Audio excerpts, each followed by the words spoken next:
Well, I saw a movie, so you don't have to. That's right. We're gonna do another movie review, and this time, well, you guessed it, it's Barbie. And, as I surmised, oh boy. Guys, this is not for you. Here we go. 100%. To say this film is high concept would be quite accurate. In fact, it really does have opportunities to separate itself from any other film that has ever been made that involves toys. And in some ways, it does a great job of that. It also is, well, 100% a feminist messaging film. And it's not the good kind of feminism, you know, like everybody's equal. No, it is definitely, well, intersectional feminism. It also does include some gender-bending stuff. Well, the actors told you, the writer told you, the director told you that that was going to be there. But it also, and I can't believe I'm saying this, had some fun elements too. Let's start with the good stuff. First of all, visually stunning. Absolutely beautiful. I thought that the music that was selected was pretty good, although some of the music was out of place and maybe you wouldn't buy the soundtrack for. But on the other hand, there was some good score behind this film as well. It's also a little bit musical, so there were some great musical elements. There are some vocal performances that I don't believe were real, and there was some great choreography if you like, well, musicals. The film overall had decent pacing. It was just under 2 hours, which was nice. Anytime you're able to get underneath that 2-hour window, I was thrilled. And I was at a special showing. I went to the Barbie Bash is what it was called. And I think maybe Grant has some of those images. Maybe he'll drop them in the video here. You had an opportunity to be in a Barbie box. So, of course, climbed into a Barbie box, got my picture taken. You could certainly, you know, do some of the other Barbie things as well. And if you're going to the theater to see this and your theater has some of these things, I'm not going to spoil them. There is a lot of promotion around this, some stuff that you can actually scan and download to your phone if you want to become a Barbie. That certainly exists as well. But back to the film. Beginning to end, like I said, pacing was pretty good. The story at times was fantastic, but there is a lot of tell, not a whole lot of show. And just when things start to get rolling, they go super misandrous on you. And they show a lot of things that are, well, overblown. Things that wouldn't actually happen in the real world any longer. And it's not the 1950s. You're not going to have somebody walking up and placing a big old smack on a woman's hindquarters. That just doesn't happen in the real world anymore.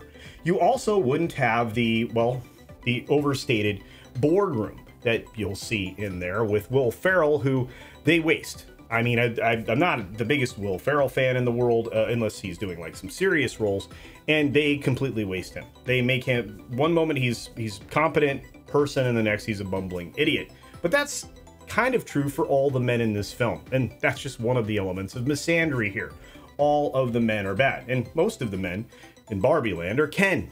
There are a couple of non-Kens, some very strange things that existed in the world. They did bring in a skipper, which I thought was odd, but regardless, men bad. Just know that that's the case. Not only that, there's no chance of men being equal at all in Barbie Land. No. It's built into their system.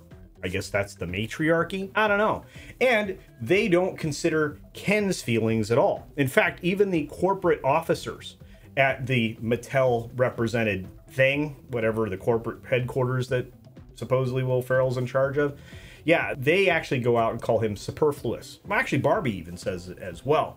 Now, not to spoil things because, hey, I mean, if you want to go see this, knock yourself out, but the film revolves around a mother and a daughter, and yet they kind of think very little of fathers. Well, that's not. They also don't think much of mothers. In fact, if anything, this film, by the time you get to the end of it, you're going to realize that they're trying to break the family unit.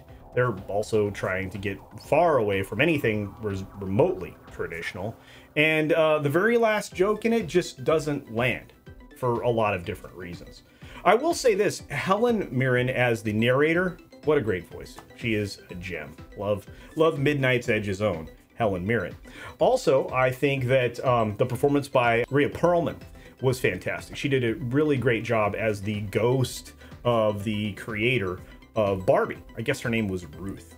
and she did a marvelous performance there and stood up, well, for that particular person, the creator of Barbie, very, very well. I will say this, I can confirm what Christian Toto reported earlier, I guess yesterday, when you're seeing this video, that there are no less than 10 patriarchies in here. I think I've already mentioned that. But there are also a huge number of references to things that just aren't true in the real world. And what's funny is Barbie, when she comes to the real world, to our world, she's astounded that there aren't female construction workers that are working at Venice Beach. Oh, by the way, Venice Beach is way cleaned up to the way that, well, I've last seen it. Probably you too if you live in California.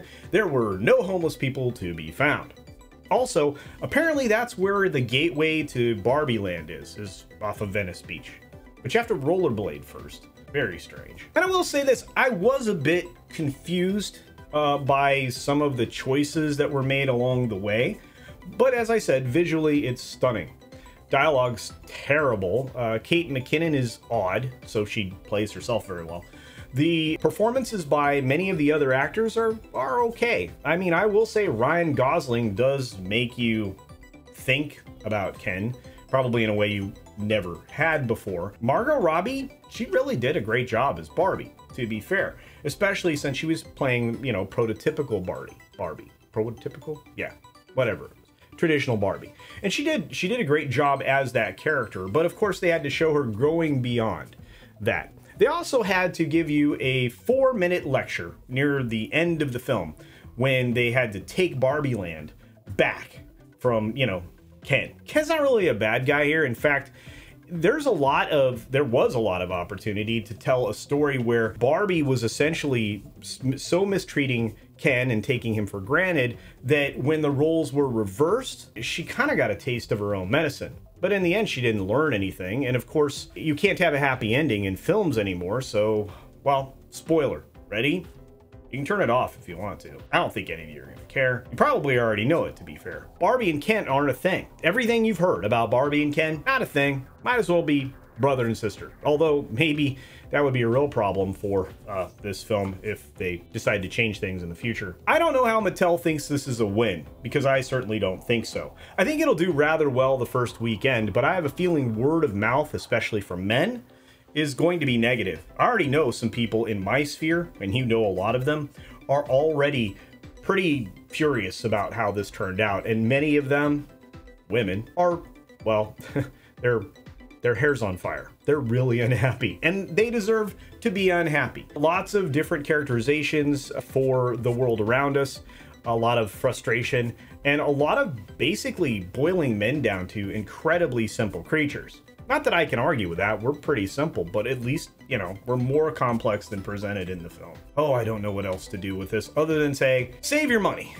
But if you don't, just enjoy a few of the visual spectacle items that are there, because there are some and they're great, and enjoy the moments of levity. There are a few. Some of, well, even 2 or 3 of the jokes landed for me. A lot of the women in the audience, especially the older ones, got chuckles out of it, but I'm sure a lot of mothers probably left there feeling a little bit like, wow, I probably shouldn't have taken my kid to that. Anyway, back to the rating really super fast. I'm going to do this first the way a lot of people do, 1 out of 10. This was a 3.5.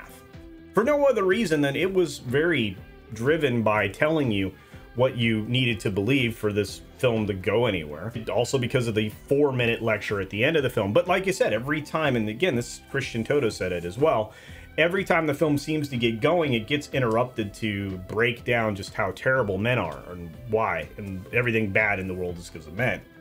So just buckle up for that. Oh, also the gender norm weirdness, that this doesn't work great. Although it's not as heavy-handed as I think Simu Liu wanted to lead you to believe. But no, I think this is probably a 3.5 out of 10.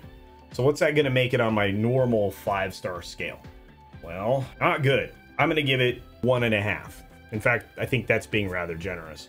If I hadn't made a promise to go see this film, I probably would have been well within my normal realm of thought to not go and see this thing. I feel like that guy where the heads exploded. In fact, I'm probably inspired to drink rather heavily. I'm just kidding. Anyway, if you want to go see this film, as I said, enjoy the musical numbers, because I think they're dynamite. And if that's your thing, go to it.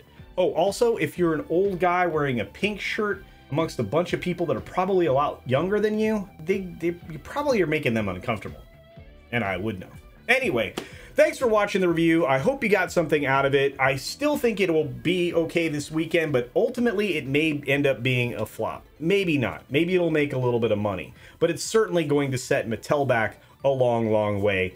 And maybe when I am on a live show where I can talk about spoilers, I can tell you why. And I'll still cover this in the box office. So be sure to take care of yourself, take care of others, wash your hands, of course, because it's good hygiene. And until next time, hey, Barbie, let's go party.